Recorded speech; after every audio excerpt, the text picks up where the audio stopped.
The New York Times, the paper of record, is still getting blowback for their panicked and ill-considered call for Biden to withdraw from the race.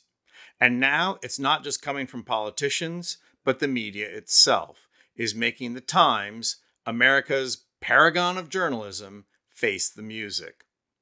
Now, if you're like me, your heart probably sank when you saw Joe Biden take the stage for the debate. This was not the spry, energetic Biden that strided down the aisle, pressing the flesh and flashing his smile on the way to give his State of the Union speech. So the entrance to the debate was not a good look. And then, if you're like me, your heart probably sank a little more when Joe Biden spoke into the mic the first time.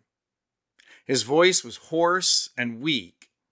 Maybe, unlike me, you didn't think, "Hey, audio mixer, boost the mic." I'm not taking it for granted that most of you have sat in a studio control room, and so you don't know that there's a dedicated technician for adjusting audio levels. All he had to do was turn the little knob to the right, or take the slider and move it up some. But wait, oh no, because Joe Biden was hoarse, too much air is going through the mic. Up the level, and you up all that air passing through. Yeah, and that's why there's about 8 different adjustment knobs that could be employed to compensate. But nada. Thanks for doing your job, CNN. But I digress. It was a disappointing start. Could have been mediated and wasn't, but a disappointing start. And then, like me, your heart probably sank even further when Biden stumbled over a point about raising taxes on billionaires and how it could fund health care. He completely lost his train of thought, and it looked bad. And then, even later, Trump was hitting Biden with the Afghanistan evacuation. I found myself screaming, "Pivot, Joe, pivot!" He just opened the door on how he negotiated the release of 5,000 Taliban prisoners and how their release is responsible for the fall of the Afghan government. But Joe didn't pivot. So probably you, like me, were starting to panic a little over how poorly Biden was doing and how much Trump was getting away with. But here's the deal. Neither you nor I work as editor-in-chief of the New York Times. It's okay for you and I to hit the panic button. We don't run a major media organization. We are not in charge of journalists who are supposed to be seasoned professionals covering politics. Mara Gay, on the other hand, is the editor of the New York Times, and she and her staff could not write editorials fast enough telling Joe Biden he should step down. For the Times and every other media pundit crying out for stepping down, Biden's performance at the debate was worse than Dan Quayle being told, "You're no Jack Kennedy," and worse than Nixon sweating too much when he faced Kennedy. Well, today, MSNBC's Mika Brzezinkski put Mara Gay on the hot seat. Well, let's take one quick look at this interview and then a longer look afterwards. But here is the opening question. And Mara, I'd love for you to respond and ask if the New York Times editorial board considered the hundreds of times, easily, that Donald Trump has seemed unfit and perhaps would be deserving of a call to drop out or resign.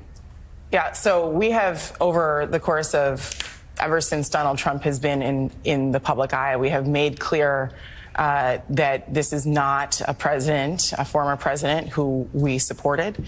And actually, in our editorial over the past few days, we also made clear that were the election held today, our choice would be obvious, which would be Joe Biden.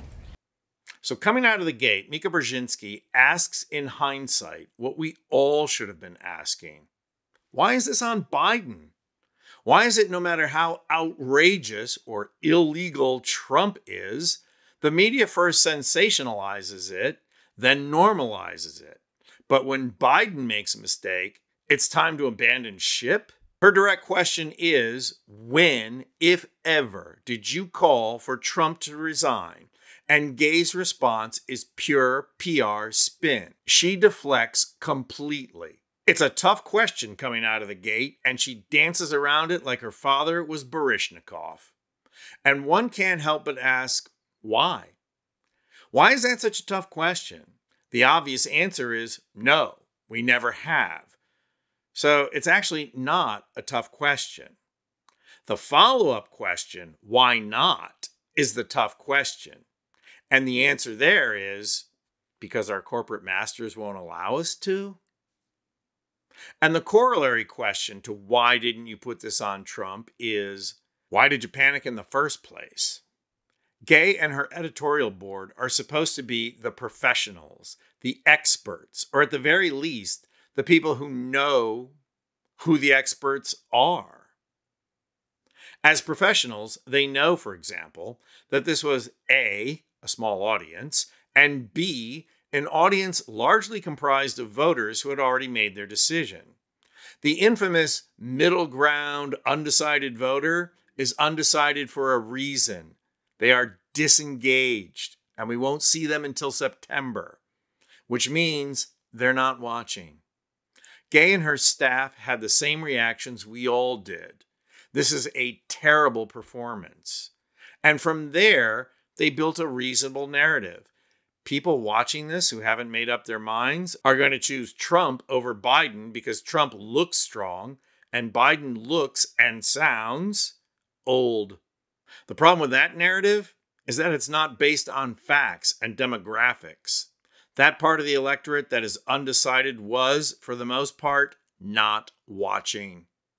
The Times has access to that demographic information. They threw it out the window. The other thing Gay and the Times had access to is Alan Lichtman, who has accurately predicted 9 presidential elections using a rubric of 13 key indicators that contribute to electoral success. Here's what Lichtman has to say about the impact of debates. So what is the impact, do you think? 0. Debates are not predictive of outcomes. Hillary Clinton won all 3 debates, still lost. John Kerry won all the debates, still lost. Barack Obama got trounced, 72 to 20% in the poll, worse than Biden, and went on to win. Rather than admit that the Times is making decisions based on impressions and not data, Gay stuck to her guns and advocated her position again. Take a look. But we also have to be clear and honest with ourselves about what we saw the other night. It is not the same Joe Biden that we saw 4 years ago. I think reasonable people can say we saw this with our eyes. You know, one of the things that has been most inspiring for me about Joe Biden, about the president, his life story is remarkable. Mika, you got into it a moment ago. He has come from behind again and again. When he's fallen, he's gotten up. His family story, his personal story, that's all inspiring to me. The thing that is the most inspirational, though, is that he has always known how and when to put country before himself. And we believe that in this moment, that public service that he needs to do right now, the best thing he could do would be to step down and to allow a very deep bench of younger talent in the party waiting in the wings to emerge. Now, the incredible thing about sticking with this point is that Al Sharpton had already shot it down in terms of practicality. Here's what Sharpton had to say before Gay tried repeating her position. What happens if he steps out? We're going to have a riotous convention. We're going to have this crowd against this crowd against this crowd. All Donald Trump has to do is sit back, get a Big Mac, and watch the Democrats destroy themselves. Because how do you come out of a late August convention of people questioning whether they're going with Kamala Harris or not, or the other one, or the other one, or the other one, and unite that party in 2 months to beat Donald Trump? That's your options. So do you want to whine or do you want to win? So Gay really has nothing to stand on here. The Times position is not only impressionistic and not analytic, it's not only out of touch with data, but it's also impractical. But watch Gay try and dance around that, doing a two-step on the ageism which undergirds her position. I do find some of it to be ageist, but not everyone ages the same way. So there is no shame in being 81 years old. It is actually remarkable. He has been a wonderful president, hugely effective, but it does not appear that he is the same as he was 4 years ago, and that is undeniable. She criticizes ageism and then argues that Biden is too old. Brzezinski is having none of it. Watch her response. At the same time, I think of all the different opportunities editorial boards across the board could have told Donald Trump to resign or drop out and take that bold step. And yes, he's 81. He's definitely not the man he was 4 years ago or 10 years ago. People age, and age is not the end of the world. Age actually, in some ways, can be valued. We can look at what Joe Biden has done in this presidency, and we can thank his age, his knowledge, not only from the work he's done, but from his failures in life, from his setbacks in life. You become strong. Now, on the one hand, you have to admire Brzezinski not giving up her initial point. And yet, you and the rest of the media never asked Trump to step down before she goes about refuting Gay and the ageism of her position. It is solid pushback, but Mika does allow Gay to take her down the rabbit hole of age. What gets ignored here is the artificial way in which the structure of the debate exacerbated Biden's stuttering problem, which then got interpreted as proof of old age. Like many people who stutter, Biden uses strategies to overcome the disability, but these strategies take time, and they frequently use intentional pauses. The debate format forced Biden to abandon them too quickly. The media is not interested in that. It works against their narrative. Having a stutter didn't hold Biden back professionally until the New York Times decided it should. And then they don't have the decency to say, maybe we made a mistake. And these are the professionals? Focusing on Biden and his age is also a great deflection for something else.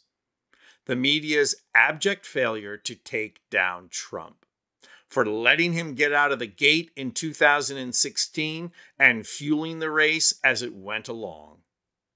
They would much rather talk about and give legs to how old Biden is. That's pathetic. I'm Anthony Vincent Gallo for Occupy Democrats.